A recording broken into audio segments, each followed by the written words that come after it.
All right, so I had to do the history in two parts because I forgot to do my notes, so I had to go back. I just wanted to remind you have your book and your materials ready to go. I also have a color copy of this book today because I did want you to see some of the images, even though I don't really know if today's make as big of a difference, but there are a couple things I wanted to show you. So here we go. We are on week 5, day 1 for reading the book The King of the Spiders, which is our book for science. We are talking about different living organisms, and we will be working a little bit more in that area as well. So just getting some information in about this organism, which is probably my least favorite, which would be spiders. Most of them get squished or thrown out. So anyway. Finally, West is the man's name. If you forgot, since we haven't been in school for a couple days, West is the man's name. So finally, West manages to get the tarantula out of the home and catches it in a plastic container as it runs along his leg. Ugh! What? That's a big spider, he says once he's placed it safely in the container. At that point, he takes a moment to clarify exactly what type of spider it is. This is an Ephobius rufescens. I have no clue exactly how to say that. And oh, good, great. Look, they show us down here. I totally said it right, just like that. Ha ha ha. You have no clue. It says this is the scientific name for a spider. He reports it's a tarantula that lives in both in burrows in the ground as well as on the cliff faces and trees. It is a new species, and it's a new species.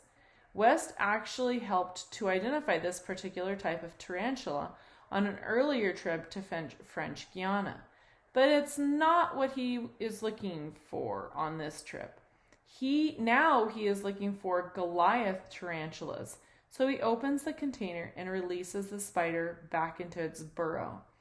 As he does so, the spider runs quickly back to its home, and West heads back to the forest to carry on looking for a Goliath.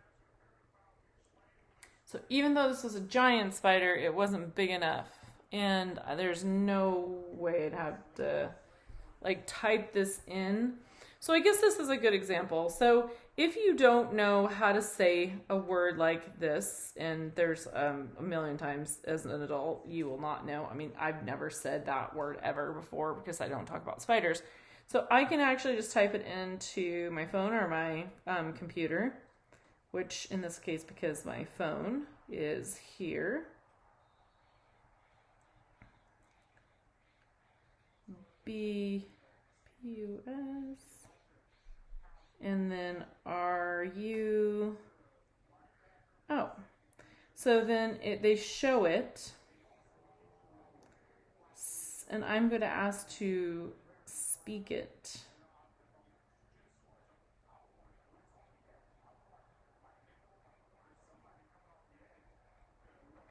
So. The Spider-Man here.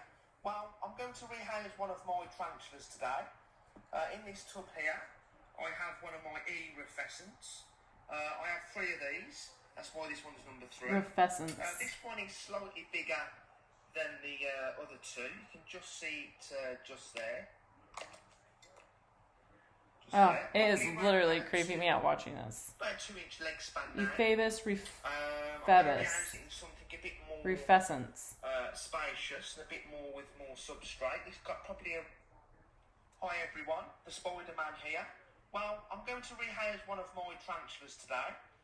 In this tub here, I have one of my E. rufescens. I have 3 of these. That's why this one's number 3. This one is slightly bigger than the... Ephebus rufescens. So Ephebus rufescens. And P.S. super helpful that he has an accent. Not really, but I'm just saying. Anyway, Ephebus rufescens. As West continues searching, one thing becomes very obvious.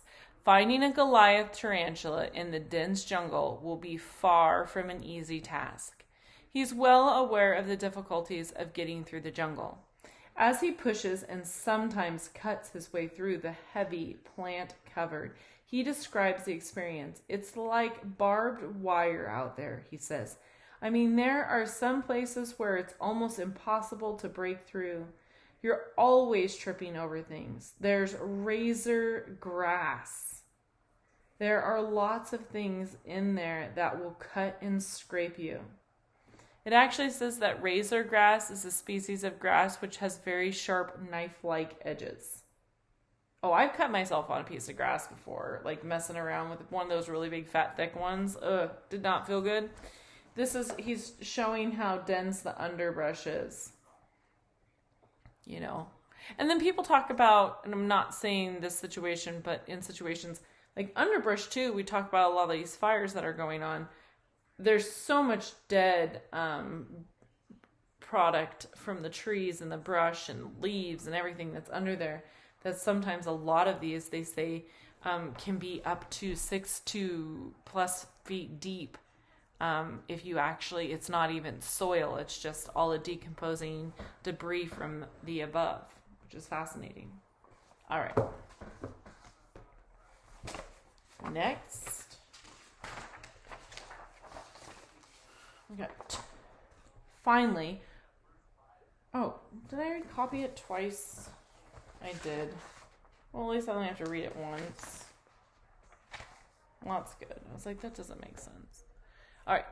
Wes has more to worry about than just the challenges of finding his way through the thick jungle, though.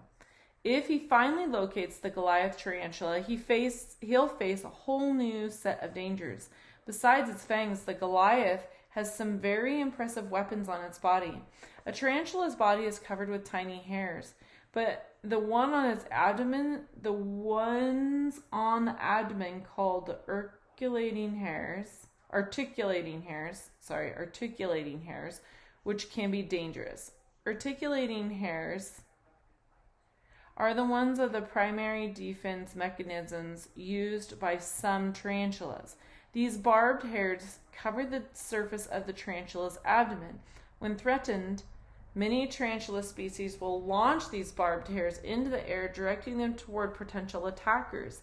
They do this by scratching the hairs off their abdomens with quick, precise movements of their back legs. These hairs can sink deep into the skin, the eyes, the nose of any animal that becomes too close, causing the victim a great deal of pain and irritation. It's surprising that these tiny hairs, not the fangs, are the first defense weapon to watch for when approaching the spider. And they show you can see in this picture a little bit more. And in the video, he talks about that too, where he can feel them. So it's scraping them up into the air. Yeah, I wouldn't even be close enough. That would be a problem. So I'm just saying. So we have our information from our spiders. Apparently I copied it twice in there, so I apologize for that. So I'm going to add to my week. Look at all the work we've done. 2, 3, 4. Holy cow. That's all from... It's crazy. So this is called... first we're in week 5, day 1. And this is King of the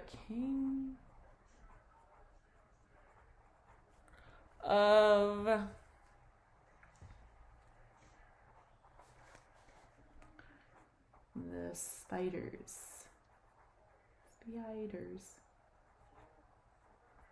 And I'm going to underline this because that's the title. And so for your assignment today, it says that we are looking for 5 facts from the King of the Spiders, which should not be a problem. It says, number 1, he says that the tarantula, and I'm going to put the Phoenompiopus.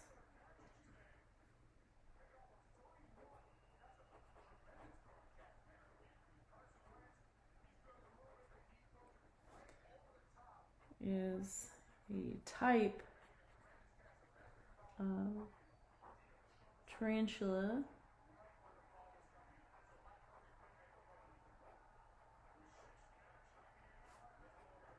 that lives on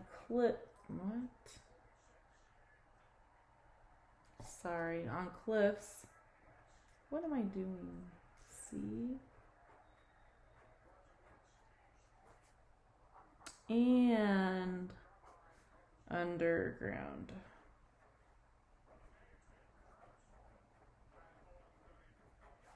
In burrows. I really don't want to go there. I'm not gonna lie. Ever. Then he talks about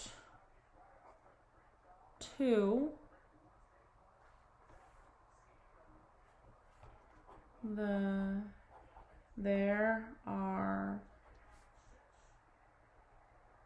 plants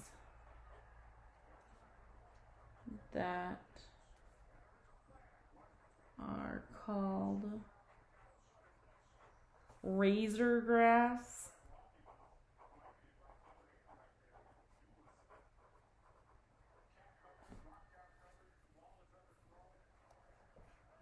That has knife-like edges.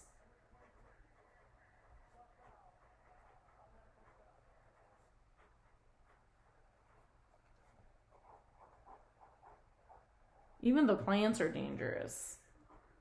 Yikes. Number 3.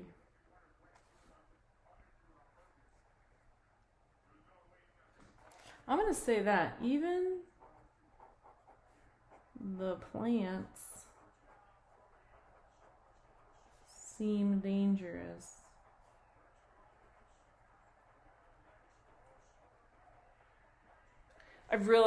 Zero interest in going there. I'm super glad people explore it. There's lots of things that you can get out of that. Yikes. 4. Now he's talking about the Goliath spiders. So I'm going to talk a little bit about what he's talking about, the articulating hairs, because that seems crazy. Goliath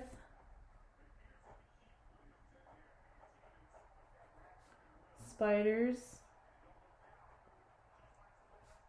have fangs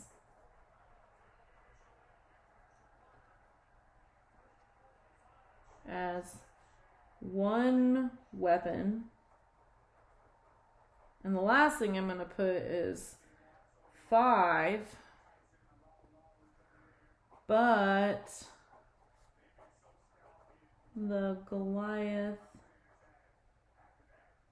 Oops, I spelled that wrong. Actually, I just put an L. I put T. I just crossed it.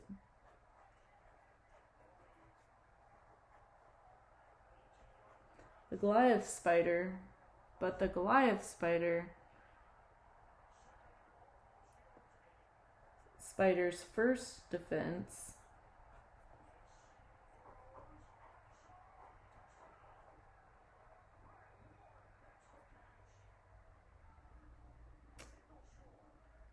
it says is but the Goliath spider's first defense is throwing hairs. Jeez, Louise, Faith.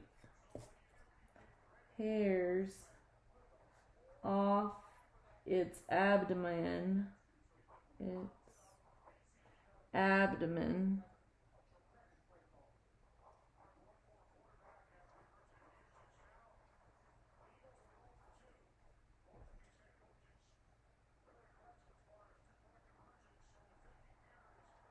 And it said, because it gets it in it says they can get deep into the skin, the eyes, and the nose, causing pain and irritation. Ugh.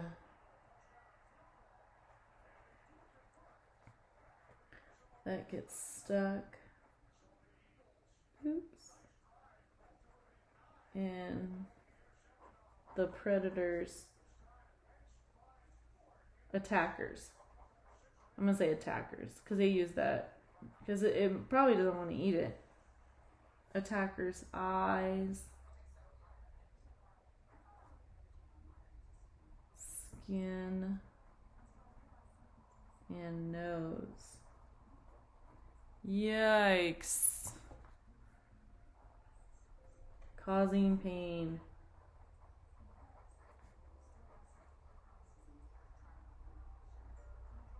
Pain and irritation.